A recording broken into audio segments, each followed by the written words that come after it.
Sentia-se angustiada e aflita, abatida e desonrada, injustiçada pela vida e impotente diante do jugo que lhe era imposto. O tempo foi se passando, e a situação, porque mais e mais aflitiva se lhe afigurava, finalmente tornou-se insuportável. O estilo de vida que se sentia obrigada a levar desfigurava-lhe a aparência, antes suave e bela.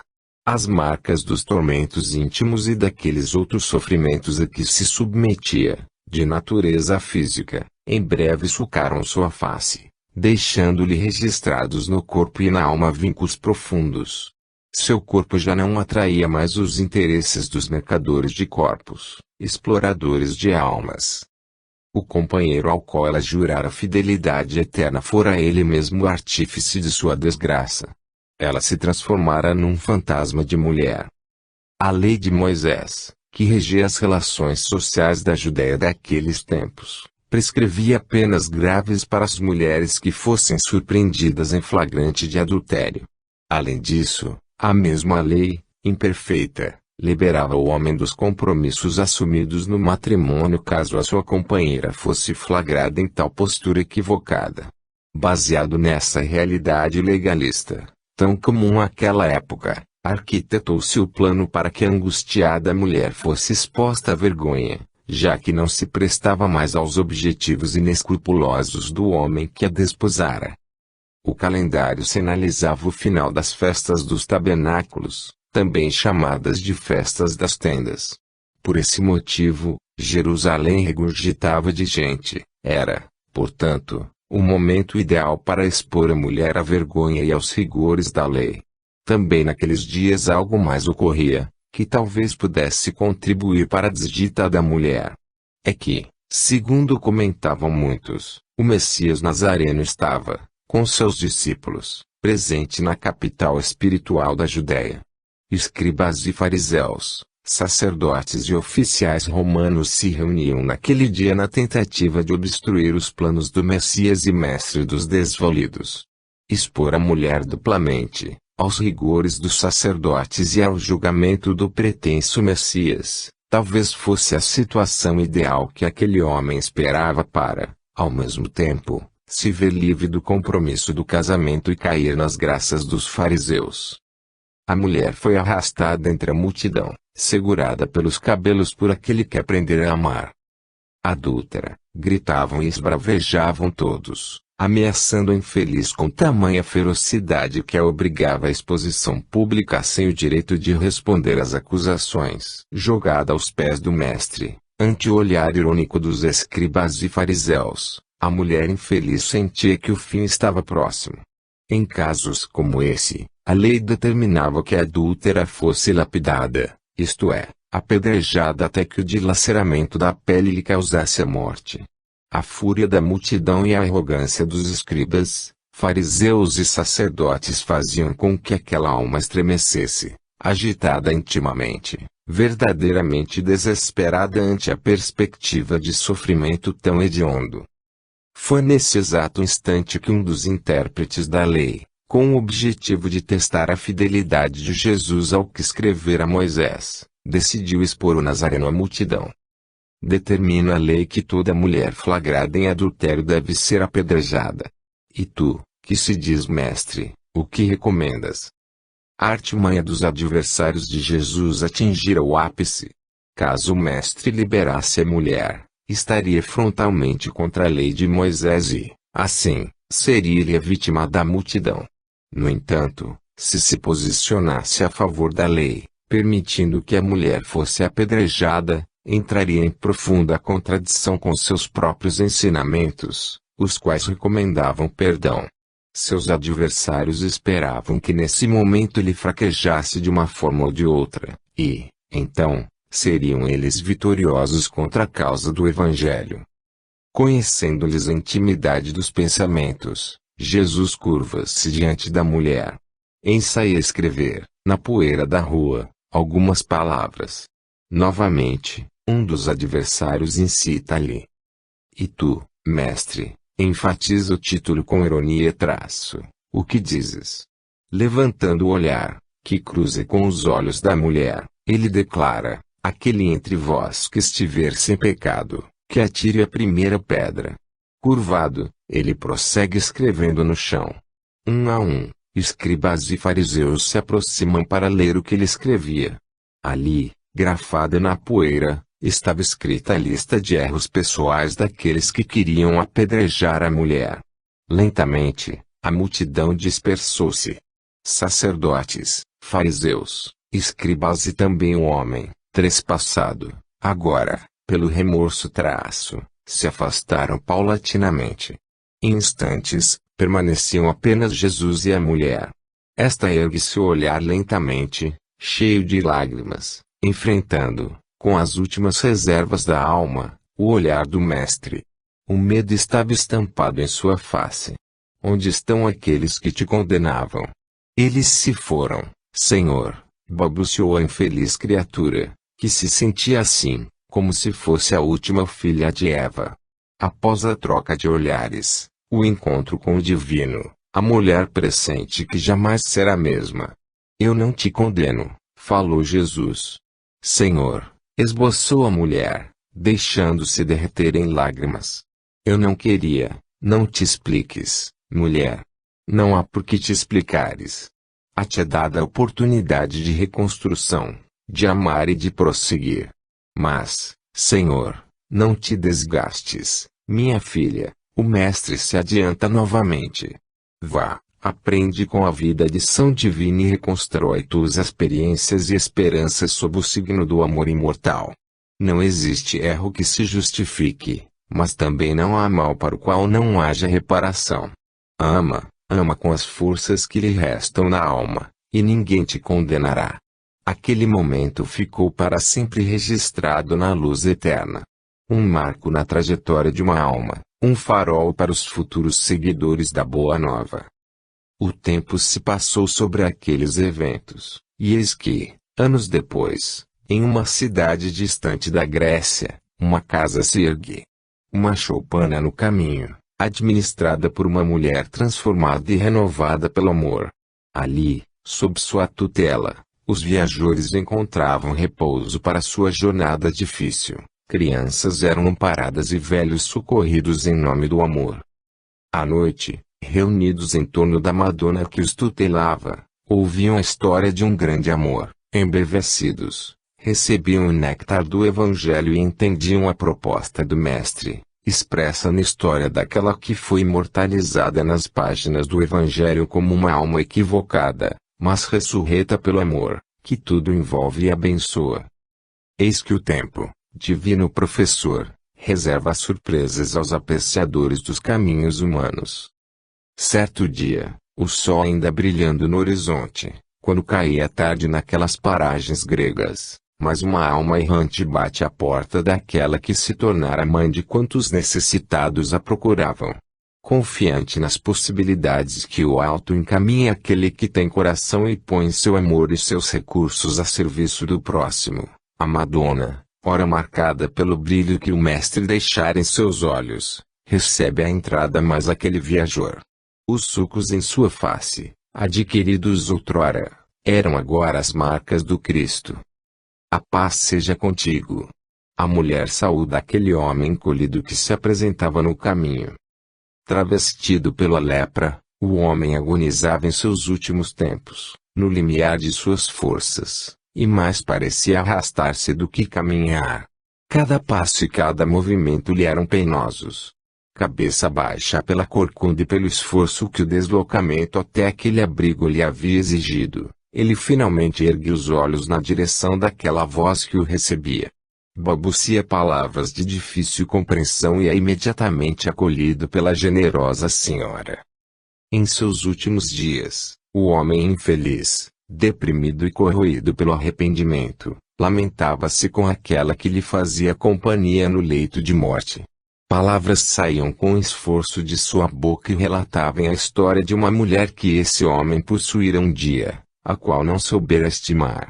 Esta, a causa de seu remorso, de sua amargura. Ah! Se um dia pudesse apenas encontrá-la, uma vez sequer, para dizer-lhe quanto errei, quanto sofro com a lembrança recorrente daqueles dias na Judéia. Uma lágrima de comoção genuína escorria pela face daquela que, agora, ouvia a história de seu protegido, envolto em prantos e lamentos. Lágrima de reconhecimento da sabedoria do pai, lágrima de gratidão, expressão de sensibilidade pela dor alheia. Lágrima de amor. Aquele homem jamais a reconheceria, até os dias de sua morte. Ela, contudo, identificara-o desde o dia em que se apresentou à porta de sua choupana. Era o homem que fora a desdita de sua juventude. Acolhia agora, sob seu teto, o próprio ex-marido. Aquele que, um dia, jogara aos pés do Mestre de Nazaré e lhe dera a conhecer o amor que veio à terra. Grande multidão seguia, comprimindo-o. Certa mulher, que havia 12 anos tinha uma hemorragia, e que havia padecido muito à mão de vários médicos, e despendido tudo o que tinha, sem contudo nada a aproveitar, pelo contrário, indo ao pior, ouvindo falar de Jesus, veio por detrás, entre a multidão, e tocou na sua veste. Dizia ela, se tão somente tocar nas suas vestes, sararei. Imediatamente se lhe estancou a hemorragia, e sentiu no seu corpo estar curada do flagelo. A mulher hemorriça, a dama da fé. Jesus, conhecendo que de si mesmo saíra poder, voltou-se na multidão, e perguntou, quem tocou nas minhas vestes? Responderam-lhe os discípulos, vês que a multidão te aperta, e dizes, quem me tocou? Porém ele olhava em redor, para ver a que isto fizera. Então a mulher, que sabia o que lhe tinha acontecido, temendo e tremendo, aproximou-se, prostrou-se diante dele, e declarou-lhe toda a verdade. Ele lhe disse, filha, a tua fé te salvou. Vá em paz, e sê curada deste teu mal. Marcos 5:24-34. Sua história foi uma história de sofrimento e de provações. Desde a adolescência, acostumou-se com as dores frequentes que sentia e os incômodos de sua saúde frágil. Sob a tutela de abnegada dama, ela soube enfrentar valorosamente a falta da mãe, que perdera a vida anos atrás, deixando-a órfã. O pai, homem trabalhador e honesto, dedicava-se ao seu ofício, provendo assim o sustento para o lar. Após o luto e a viuvez, contraíra novas núpcias, e a filha fora adotada pela madrasta como se fora fruto de seu próprio ventre. Desde cedo aquela jovem aprendeu o manejo do tear, fabricando belas peças de fazenda. Do linho puro, tecia mantos formosos, que vendia para auxiliar a família quanto pudesse. Em determinada ocasião, o pai terminou por perder a vida, dando assim vitória à doença que o consumiu durante longo período. Restava-lhe agora somente as bênçãos de um casamento, que desejava fosse feliz. Donzela, viu seus sonhos se esvaírem quando a saúde tornou-se-lhe mais delicada. Estranha hemorragia se manifestou, requerendo maiores cuidados por parte dela e da madrasta. Não podia mais trabalhar como antes, o que comprometeu severamente o orçamento doméstico. Viam-se então obrigadas a racionar os alimentos e se adaptar a uma vida ainda mais austera do que o cotidiano simples e despojado de requintes que já conheciam.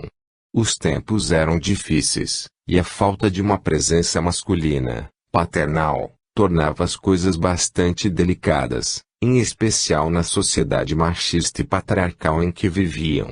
A jovem moça era obrigada a sacrifícios extremos. A estranha hemorragia transformou-se também em motivo de angústia, de pesar. De acordo com as leis religiosas vigentes, que pautavam toda a convivência social, a mulher com fluxo menstrual era tida como imunda. O homem era proibido até mesmo de tocar qualquer mulher em tais condições. No caso daquela jovem, a situação era ainda mais grave, pois seu fluxo de sangue era ininterrupto. O tempo havia transcorrido vagarosamente, e o sangue lhe fluía mais constante, acompanhado de dor. O ser humano, por natureza, teme o desconhecido. Num misto de fascinação que encanta e horror que amedronta, o desconhecido geralmente expõe a fragilidade dos conceitos humanos. distante ou sem conexão estreita com as leis divinas, apavora-o a possibilidade de entrar em contato com o que lhe demova aparente segurança e o faça confrontar-se com a realidade nua das verdades espirituais. A simples menção da incógnita assusta, causa temor, pavor e, dependendo do nível de desequilíbrio íntimo, pânico. Reações de violência e brutalidade são esperadas por parte do ser na infância do espírito. Advêm daí as atitudes de preconceito, discriminação e segregação, como se, banindo o desconhecido ou o diferente, o homem pudesse eximir-se dele.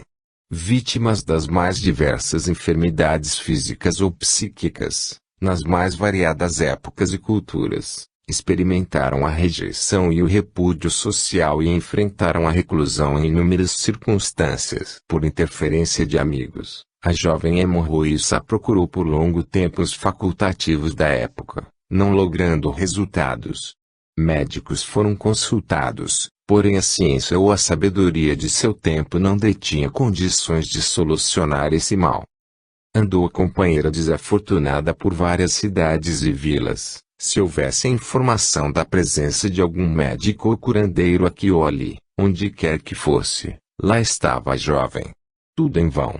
Os anos passaram, e as tentativas frustradas de socorro e tratamento esgotaram o vício de sua juventude, restando-lhe apenas a opção da convivência pacífica com a enfermidade e o seu resguardo na fé viva que alimentava dentro do peito. Mesmo ante tantos fracassos na tentativa de curar-se, não desanimava. Sua vida transformara-se num exemplo de perseverança e fé viva. Ainda abatida, a mulher não se entregava à enfermidade nem deixava de trabalhar para seu sustento. Passou pela vida com o desejo mal contido de ser mãe.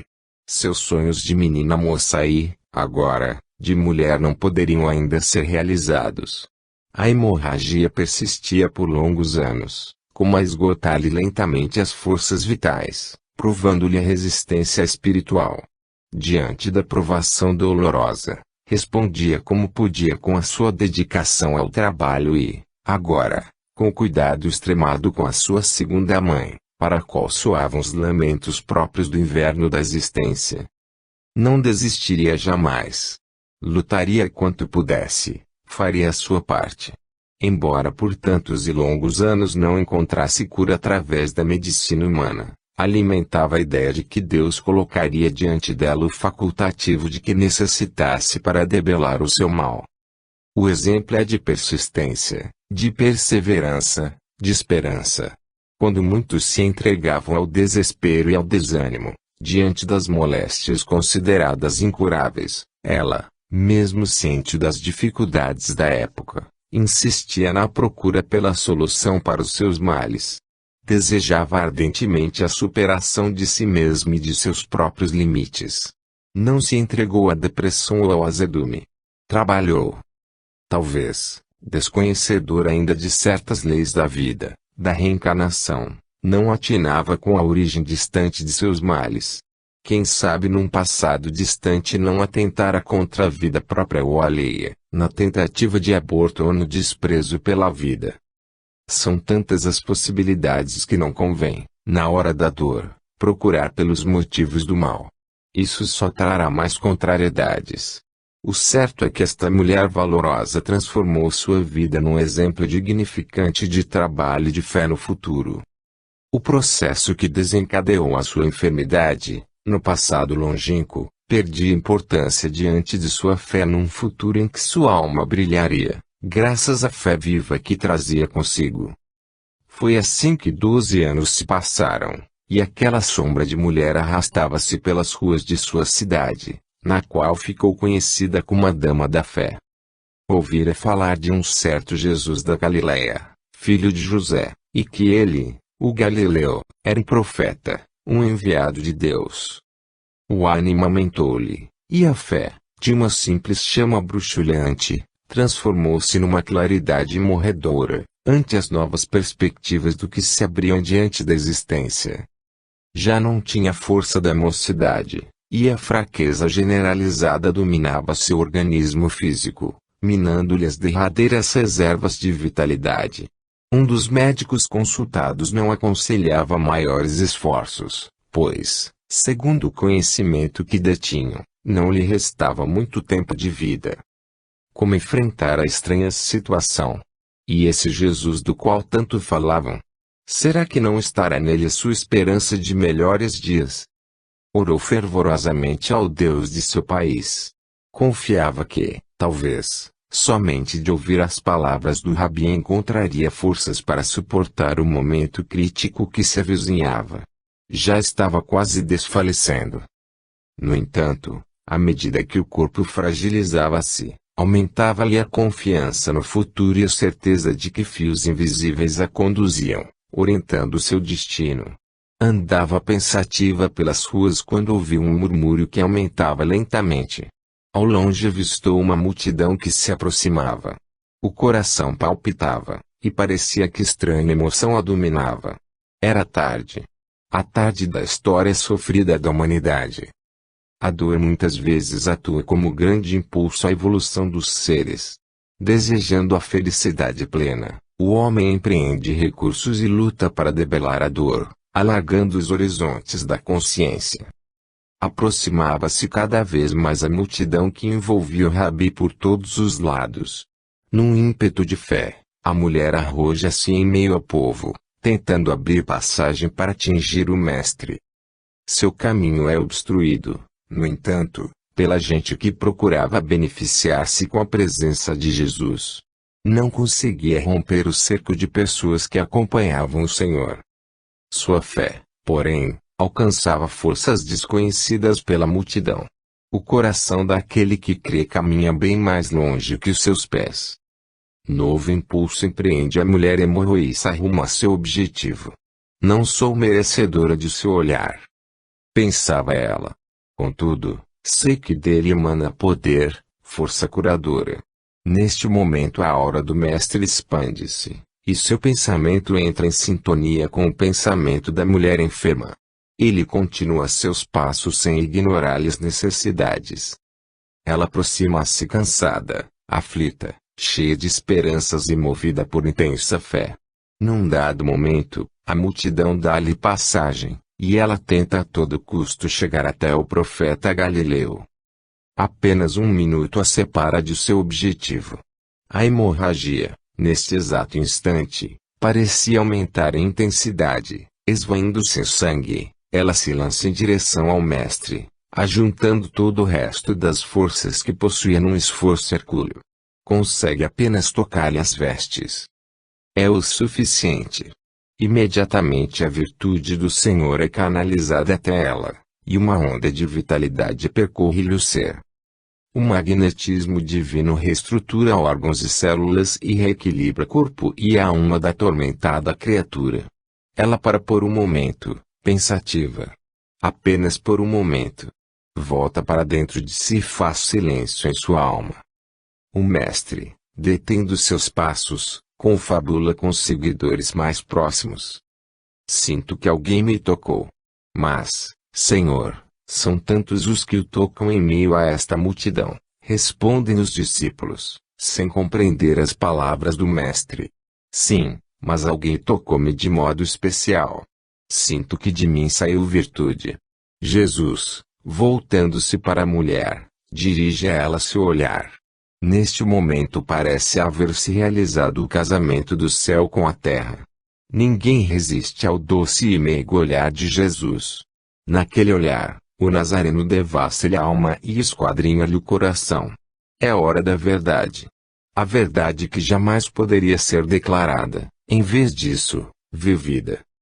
Mulher, a tua fé te salvou, são as palavras pronunciadas pelo Senhor. Aquele fora o momento da redenção para aquela alma valorosa.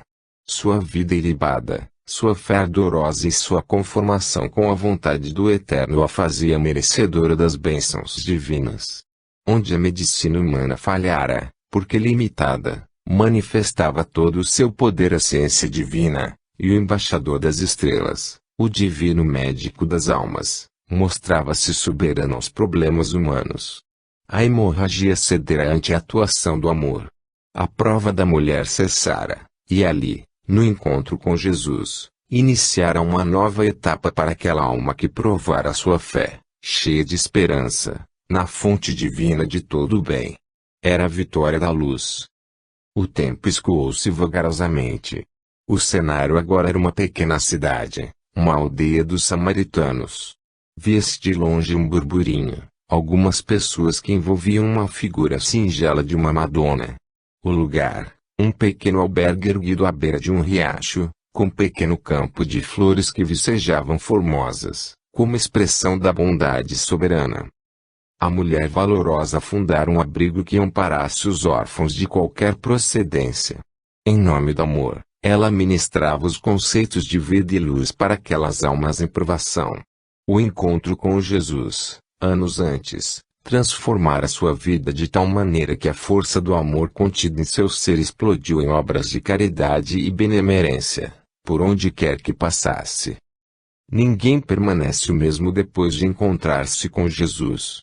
Todos que ali passavam, moços, velhos e crianças, encontravam sempre um prato de sopa e uma réstia de pão para aplacar a fome.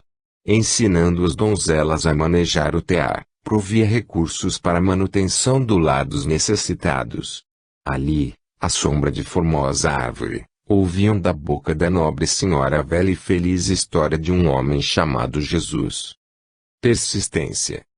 Nos tempos recuados da Palestina, quando a soldadesca romana pisava a Judéia, estendendo seus estandartes com as águias do divino império, as dificuldades e as dores eram semelhantes às de hoje. Ao encontrar-se com Jesus, a mulher hemorroíça havia passado por anos de lutas e dificuldades, que foram úteis como instrumento de crescimento íntimo. A persistência do seu espírito em provação ficou para sempre registrada nas páginas do Evangelho. Embora as dores e o sofrimento que acometiam, a mulher com o fluxo de sangue abundante não desistiu de procurar o socorro para sanar as suas dificuldades. Entendendo a enfermidade como desafio para as forças de sua alma, continuou trabalhando, servindo e amando, superando a própria dor na entrega íntima total, até o ponto culminante, no encontro com o Mestre. Mesmo assim, decidida quanto ao encontro com o médico divino, houve a dificuldade em desafiar tanto os costumes da época como os próprios seguidores mais próximos de Jesus, portadores de imenso preconceito.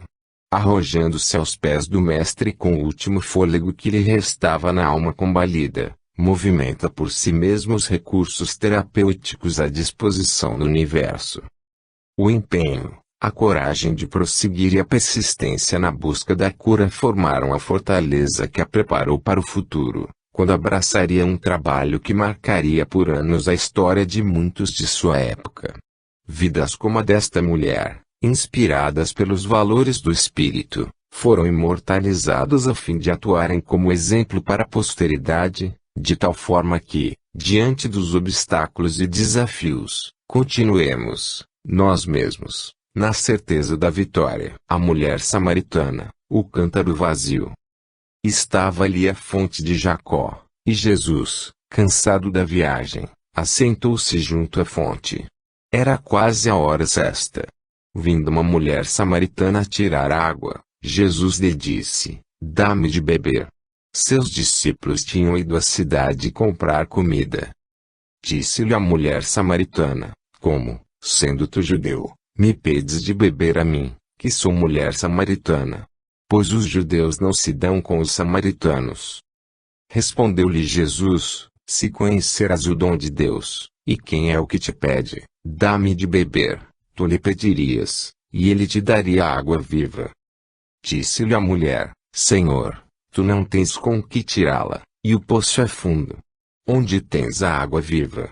És tu maior do que o nosso pai Jacó, que nos deu o poço, do qual ele próprio bebeu e, bem assim, os seus filhos e o seu gado."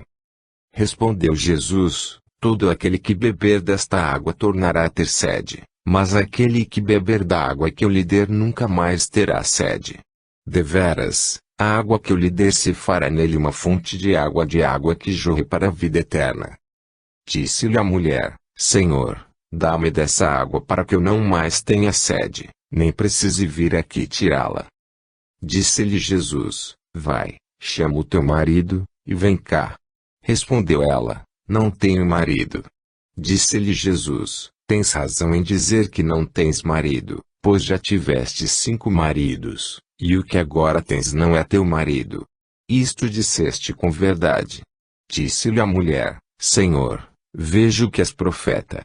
Nossos pais adoraram neste monte, mas vós, os judeus, dizeis que é em Jerusalém o lugar onde se deve adorar. Disse-lhe Jesus: Mulher, crê-me, a hora vem que nem neste monte nem em Jerusalém adorareis o Pai. Vós, os samaritanos, adorais o que não conheceis, nós adoramos o que conhecemos, pois a salvação vem dos judeus. Mas vem a hora, e já chegou, em que os verdadeiros adoradores adorarão o Pai em espírito e em verdade, pois o Pai procura tais que assim o adorem. Deus é espírito, e importa que os que o adoram adorem em espírito e em verdade. Disse-lhe a mulher: Eu sei que o Messias, chamado Cristo, vem. Quando ele vier, nos explicará tudo. Disse-lhe Jesus: Eu sou, eu que falo contigo. Nesta altura chegaram os seus discípulos, e maravilharam-se de encontrá-lo falando com uma mulher. Mas nenhum deles perguntou: Que queres? Ou, por que falas com ela? Então, deixando o seu cântaro, a mulher foi à cidade e disse ao povo: Vinde, vede um homem que me disse tudo o que tenho feito. Poderia ser este o Cristo? Saíram da cidade e foram ter com ele. João 4:6-30. Ouvia-se um estranho canto no ar. A sua voz era semelhante à voz das filhas de Sião. Melodiosa, suave, terna. A música cantada mais parecia o sussurro das almas sofridas ante os problemas de qualquer procedência. Parecia um lamento, acompanhado pelos gorjeios dos pássaros, que, naquele dia, pareciam festejar a vida, esvoaçando e fazendo coro com a voz da mulher, que ousava pensar na felicidade. Não se pode dizer que a vida naqueles campos era exatamente diferente das experiências de qualquer lugar. Não. Dificuldades e provações fazem parte da morada dos homens, que deverão aprender a temperar suas vidas com a candura e o amor. Poderão amenizar, dessa forma, as provas pelas quais passam. A mulher, cantando com os pássaros e a natureza, trazia debaixo dos braços um cântaro vazio, para enchê-lo com a água abençoada que jorrava do poço cujo nome fora dado em homenagem ao patriarca Jacó. O cântaro era sinônimo de sua própria experiência, de seu coração. À medida que cantava, relembrava seu passado recente, suas peripécias pelos caminhos tortuosos da existência. Não era assim tão diferente a história daquela mulher. A música que cantava fazia fundo para as lembranças que lhe queimavam a memória espiritual. Subia o monte das dificuldades. Buscara desde cedo a felicidade nos braços do amor, porém por caminhos difíceis e sinuosos. Desvirtuava o templo sagrado de seu espírito, dividindo-se, ora aqui, ora ali, com os homens com os quais compartilhava a vida. Foram muitas as experiências que vivenciara, entretanto, algo de indefinível permanecia dentro dela. Era um vago sentimento de inconformação e de vazio. Sua vida assemelhava-se àquele cântaro vazio, que ela conduzia debaixo dos braços. Na aldeia de Samaria, ficara conhecida como a mulher de várias faces. É que ela trocava de experiências amorosas com a mesma facilidade com que trocava de roupa. Seus companheiros, após certo tempo, a abandonavam sob vários pretextos, deixando-a entregue à nostalgia de uma vida sem objetivo. Sentia a alma ressequida. Tinha sede. Não a sede de água, que todos tinham. Fartara-se, porém, das experiências mal-sucedidas. Andava em busca de algo que ela mesma não saberia definir. O atual companheiro viera para sua presença deixando uma família constituída, a qual trocara por ela. Isso não era felicidade, pensava ela. De que lhe adiantaria tentar construir sua felicidade baseando-se na desgraça alheia? Ela continuava sua jornada pensativa. entoava uma das canções tristes de sua terra. A natureza tocara-lhe profundamente a alma, sensibilizando-lhe o ser. Aquele momento de meditação seria o adubo de sua alma para as sementeiras do porvir. Não imaginava que a tão sonhada felicidade batia-lhe às portas do coração. Como todos os seres humanos, ela também desejava ser feliz. Tinha sede de viver em plenitude. Ansiava por algo que preenchesse o vazio existencial. Assim pensando, dirigiu-se ao poço de Jacó. Buscaria água para as necessidades do cotidiano. Ao se aproximar, viu que também vinham do poço alguns homens. Pareciam judeus. Não sabia como se comportar na presença de judeus. Eram de cultura diferente, e, apesar de suas cidades serem tão próximas, imperava à época a determinação que proibia os habitantes de cidades samaritanas de ter conversas com judeus. A história havia separado nações irmãs, que se mantinham isoladas graças ao preconceito e à disposição geral em acatar os costumes e a tradição. Apressou os passos para chegar primeiro ao poço, antes que aqueles homens pudessem alcançá-lo, e partir logo após encher o seu cântaro. Mas há sempre um mas na história de todos os tempos, de todos os homens, de qualquer lugar. Um sentimento de repente envolveu-lhe o coração. Não sabia ela que, entre aqueles homens, estava o Filho do Homem. O embaixador da esperança dirigia-se também para o poço. Sua aura havia tocado a intimidade daquela mulher, produzindo-lhe um bem-estar surpreendente. O coração da mulher batia descompassado. Por que estranho mistério estava assim tão alterado o seu organismo? Seus pensamentos pareciam fervilhar, como se algo a penetrasse intimamente, arrancando de seu ser estranhas recordações. A música silenciara de seus lábios e ouviu uma outra música, mais sublime e elevada. Pássaros voejavam felizes, enquanto a natureza parecia resplandecer ao seu redor. Tudo se preparava para receber a fecundação da vida. Os homens se aproximaram do poço do patriarca hebreu, encontrando a mulher, que enchia seu cântaro, desconcertada. Ela não sabia o que lhe acontecera. Contudo, aquele era um momento único na história de sua jornada pelos séculos. Sem que esperasse, um dos homens lhe dirige a palavra, contrariando o costume de judeus e samaritanos. Mulher, principiou ele. Ela estremeceu. Palpitava-lhe o coração, enquanto gotas de suor desciam-lhe pela face. Mulher, dá-me desta água de beber, disse o estranho judeu, sem hesitação. Ela ousou levantar o seu olhar em direção ao homem, ao Filho do Homem. Era jovem, cabelos encaracolados desciam-lhe sobre os ombros. Olhos amendoados refletiam a bondade e o brilho dos sóis. Seus lábios entreabertos pareciam sussurrar estranhos hinos, que não saberia repetir. Mas, Senhor, a voz da mulher ficou embargada diante da emoção que tomava conta de si. Mulher, repetiu o bondoso. Tenho sede, dá-me desta água de beber. Por momentos, estranho silêncio se fez sentir em toda a natureza. Como poderia ele, a fonte da água viva, estar com sede? Como poderia a água viva sentir a boca ressequida?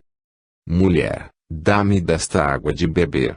A voz daquele homem ainda ressoava em seus tímpanos quando sentiu o seu olhar rasgando-lhe a alma, realizando uma cirurgia em seu coração dilacerado. Senhor, como podes tu, sendo judeu, pedir água a mim, que sou samaritana? É que o amor não encontra fronteiras.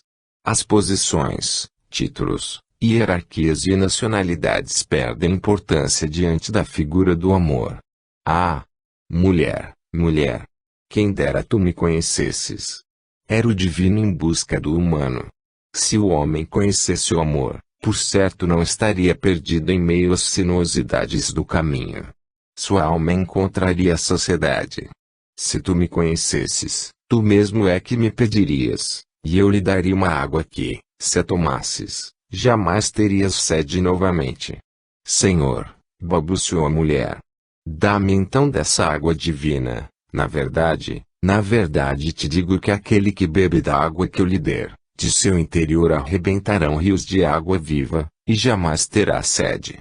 A voz do mestre ressoou pelas campinas. Atrás do véu que separa a realidade da vida, mensageiros de luz iam e vinham, realizando no espaço uma apoteose de luz, a dança do amor, brindando a nova era que se estabelecia.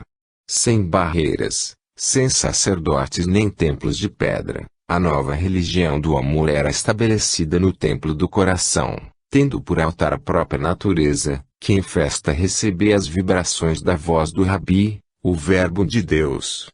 Estremecendo, a mulher deixou escorregar o cântaro, que não mais satisfazia suas necessidades, e abriu-se inteiramente para receber a água viva que iria transformar por toda a eternidade o seu destino.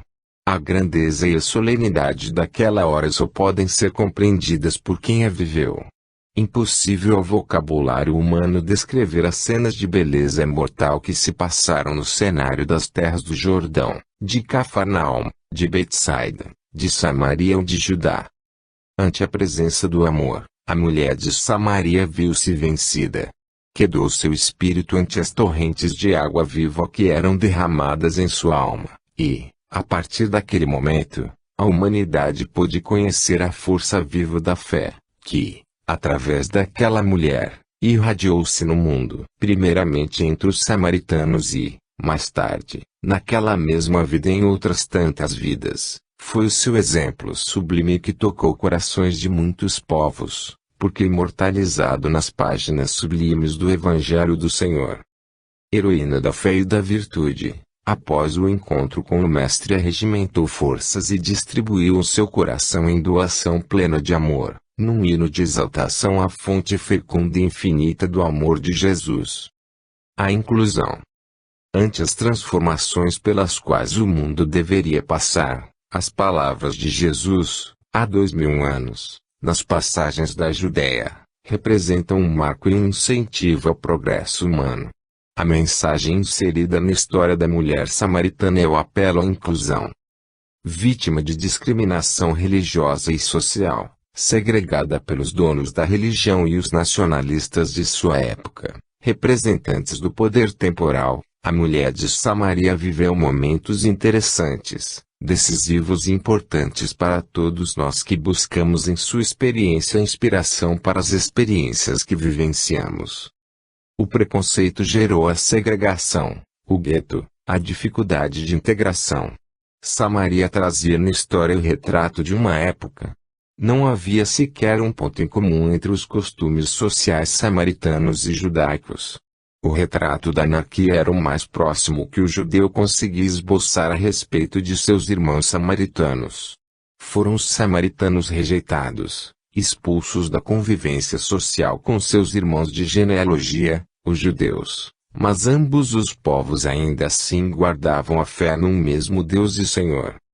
Ao eternizar a mensagem da mulher samaritana nas páginas do Evangelho, o Mestre quis deixar claro para a posteridade que ele, o Rabi de todos nós, trazia uma mensagem inclusiva. O Evangelho é inclusivo e Jesus sempre desafiou os preconceitos e o status quo, convidando para a ceia com o Pai aqueles que horrorizaram os próprios apóstolos.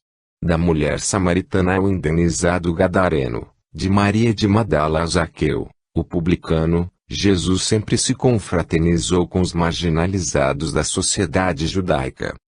Ao abrir as portas para o diálogo, a convivência e a reintegração social e espiritual com o povo da Samaria, Jesus quis deixar transparente a possibilidade de conviver com as diferenças.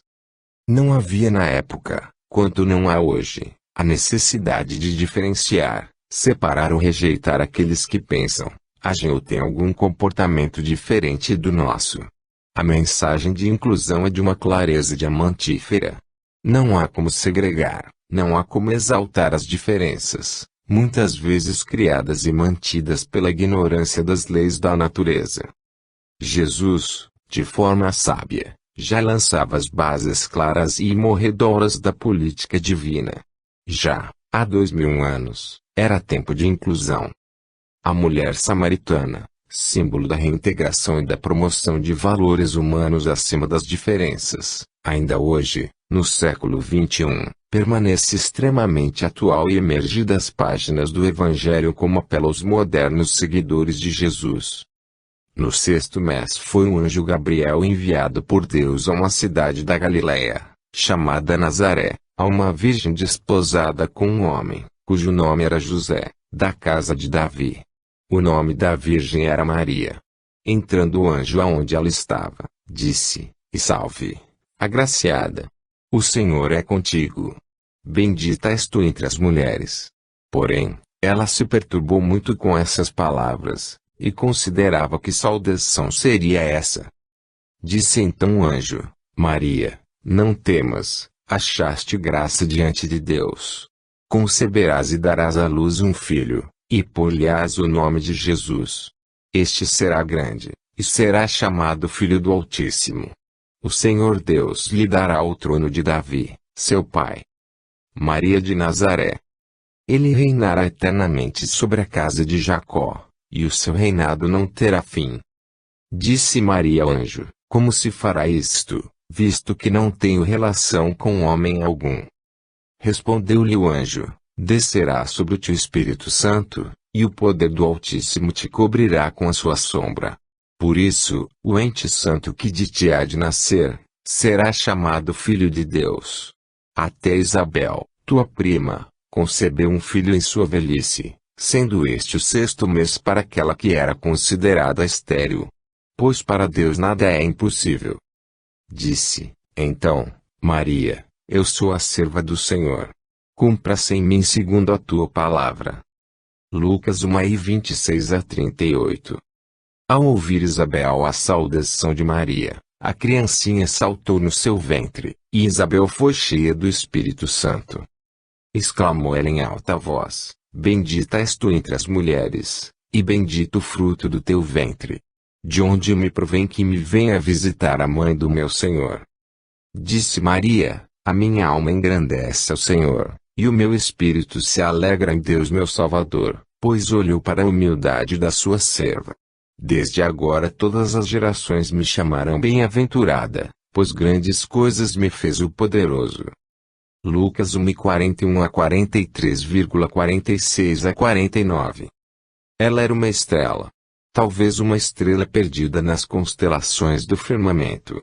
Perdida sim, pois o seu amor irradiava sem mundos do infinito, não lhe permitindo ficar parada, fixa, na inércia. Era uma estrela errante que tinha sua morada entre os astros da imensidade. De onde viria essa estrela cadente, misteriosa? De quais espaços, universos ou dimensões viria a estrela virginal? Não importa. Talvez de Sirius, Canopus ou Aldebaran, de qualquer lugar, de todo lugar, de todas as épocas. Ela trazia na face a suavidade do luar e a beleza das alvoradas. Revestiu-se de esplendoroso manto estrelado e desceu para a morada dos homens. O firmamento teceu-lhe uma coroa de luz e enfeitou-lhe a fronte com o véu da Via Láctea. A natureza suavizou seu caminho tecendo um tapete de flores, o aroma das rosas, das acácias e dos lírios perfumou-lhe a existência, e, desse aroma indescritível, inexprimível no vocabulário humano, formou-se o seu corpo, com o qual conheceu os filhos do desterro. E ela chegou.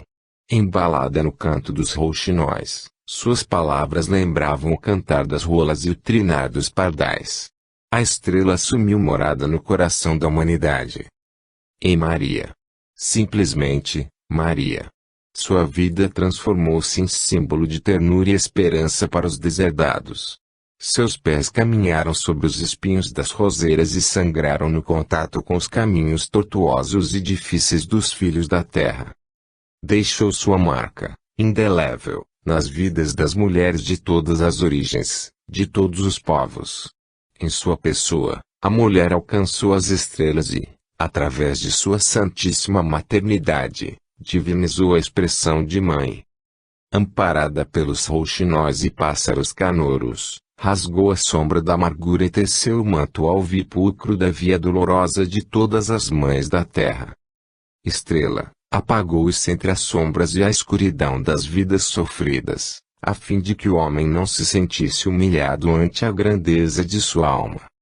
Experimentou o esforço inaudito de ser a mãe dos pecadores, a fim de conduzir o homem terrestre no caminho das estrelas. Em Maria. Simplesmente, Maria. Maria consciente. As vidas de todos os homens estavam vazias de elementos superiores. O homem terrestre encontrava-se com fome de Deus e sede de sua misericórdia. Em todas as nações da terra, o clamor das multidões, o desespero dos povos. A ideia de Deus e de seu poder carecia de maiores elaborações, da força moral do exemplo. Dentro dessa necessidade é que foi preparado também o caminho para a encarnação do Verbo Divino. Jesus, o divino avatar de todas as eras, assumiu a forma espiritual dos filhos dos homens até que, no tempo adequado, conforme fora previsto no grande plano cósmico, assumiu definitivamente a natureza humana, através da maternidade abençoada de Maria de Nazaré. Espíritos superiores, que vinham de esferas luminosas da vida mortal, baixaram a sua vibração para serem percebidos pelos mortais. Anunciavam a vinda do Salvador, daquele que executaria os planos de Deus para o homem terrestre. Maria de Nazaré, espírito virginal, já experimentado em várias e várias encarnações, aceitou o mandato sublime de ser a mãe do Senhor do mundo.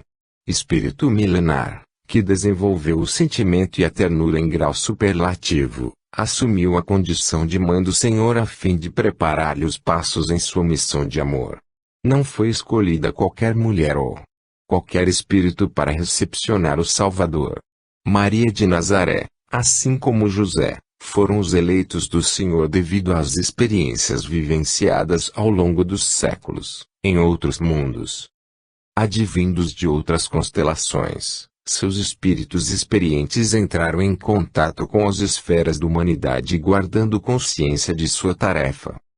Maria, desenvolvendo o sentimento e emergice, aliados à consciência íntima de sua tarefa, desempenhou sua missão conforme o pensamento sublime dos espíritos superiores. Os primeiros passos do Mestre nos caminhos do mundo foram secundados pelos esforços da doce menina de Nazaré. Seu amor e sua dedicação aos princípios superiores a prepararam para a tarefa importante de ser a doce mãe de Jesus. Quando decidi esposar José, Maria já estava consciente de sua missão sublime.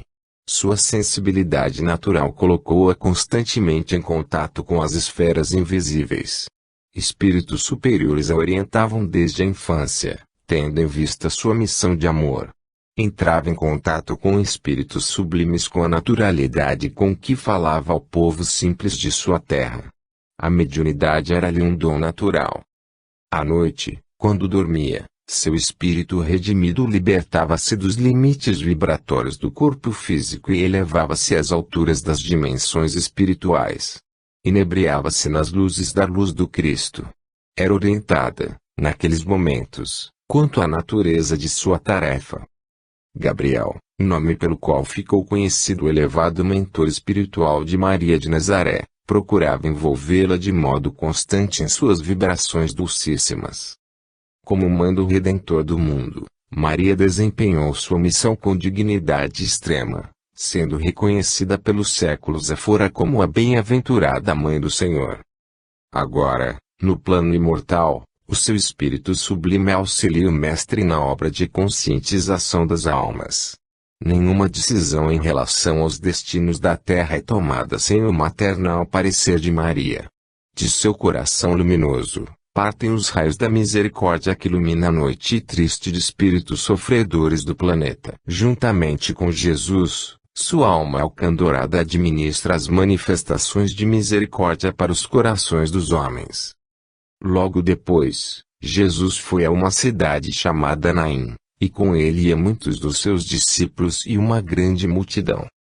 Quando chegou perto da porta da cidade, levavam um defunto, filho único de sua mãe, que era viúva. E com ela ia uma grande multidão da cidade. Vendo-a, o Senhor sentiu grande compaixão por ela e lhe disse: Não chores. a viúva de Naim. Chegando-se, tocou o esquife e, parando os que o levavam, disse: Jovem, a ti te digo, levanta-te. O defunto assentou-se, e começou a falar, e Jesus o entregou à mãe dele. De todos se apoderou o temor, e glorificavam a Deus, dizendo: Um grande profeta se levantou entre nós, e Deus visitou o seu povo. Correu dele esta fama por toda a Judéia, e por toda a região circunvizinha. Lucas 7:11-17. Desde os primeiros anos aprendera com seus pais a lição do trabalho. As dificuldades daquele tempo não eram diferentes das angústias e dos problemas de todos os tempos. Desde cedo lutara, a fim de garantir a própria sobrevivência. As atribulações de sua vida forjaram o caráter reto e honesto que lhe caracterizava a existência. Aprendera quanto pôde as noções da lei e somente não fez mais em virtude da necessidade de dedicar-se às tarefas do lar e ao sustento dos seus. Era ainda jovem, e as experiências da vida levaram ao envelhecimento prematuro. Com a peste, que desolava muitos lares, perdera toda a família. Restava-lhe apenas uma prima de distante grau de parentesco, da qual não sabia ao certo o paradeiro.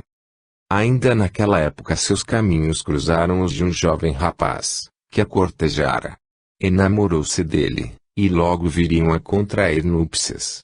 Sua vida continuou a se distinguir pelo trabalho, agora com vistas a auxiliar o marido, que com o tempo passou a explorar-lhe a juventude sofrida e desgastada, que as experiências e intempéries dos anos se incumbiram de encerrar. Do consórcio matrimonial nascera-lhe belo menino, que lhe acalmava os dias tormentosos da vida. Era a esperança de dias melhores, era a flor que renascia no pântano de sua existência, prometendo bem-aventurança a seu espírito sofrido e cansado. O mundo não compreende a grandeza das almas que servem no anonimato. Muitos seres aureolados de luz escondem-se sob as vestes frágeis do coração materno, a fim de, no silêncio e no serviço do amor anônimo, promoverem e incentivarem o progresso ou, ainda, simplesmente, transmitirem uma singela lição de amor. A criança que nascera era a sua esperança do futuro. A fé de Deus que se tornara visível e palpável em sua vida. Seu marido em poucos anos abandonou o lar em busca de aventuras, deixando-lhe a responsabilidade pela educação do filho. Mais tarde, chegaria a seu conhecimento que o antigo companheiro perdera a vida na Zé Maria, em disputa por bagatelas cotidianas. Ana, esse era o seu nome, continuou ao longo dos anos junto com seu filho dileto, no trabalho que a vida e a necessidade sempre lhe impuseram. Naim era uma cidade onde era difícil sobreviver. Ana não se sentia à vontade para contrair novas núpcias, pois, apesar de distante do entardecer da existência, o peso das pouco mais de 3 décadas que vivera era grande fardo sobre seus ombros. Os anos haviam-lhe roubado o vício da juventude, e sua saúde exigia mais e mais cuidados.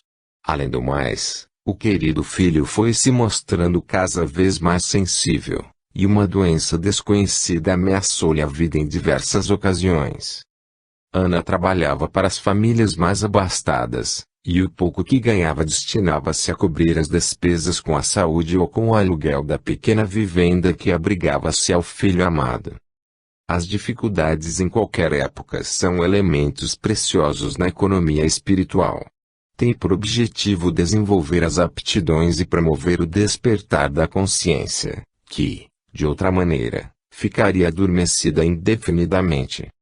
Ana ficou sabendo da notícia de que a cidade fora visitada pelo profeta de Deus. Um jovem que, por tudo que se diziam dele, representava a esperança do povo, da nação. Talvez, quem sabe, algum dia poderia conhecê-lo e, através de seus ensinamentos e profecias, refazer sua alma alquebrada, bebendo da fonte sublime da verdade. Afinal, assim deveria ser, como diziam, o profeta de Deus. Esperava ansiosamente pelo momento do encontro, e sua alma, de certa maneira, pressentia que tal evento se daria brevemente. Alguma coisa diferente, um indefinível sentimento o invadia enquanto pensava no estranho profeta da Galileia. Seu filho, pela sensibilidade da saúde, encontrou-se em estado cataléptico. Dado o desconhecimento da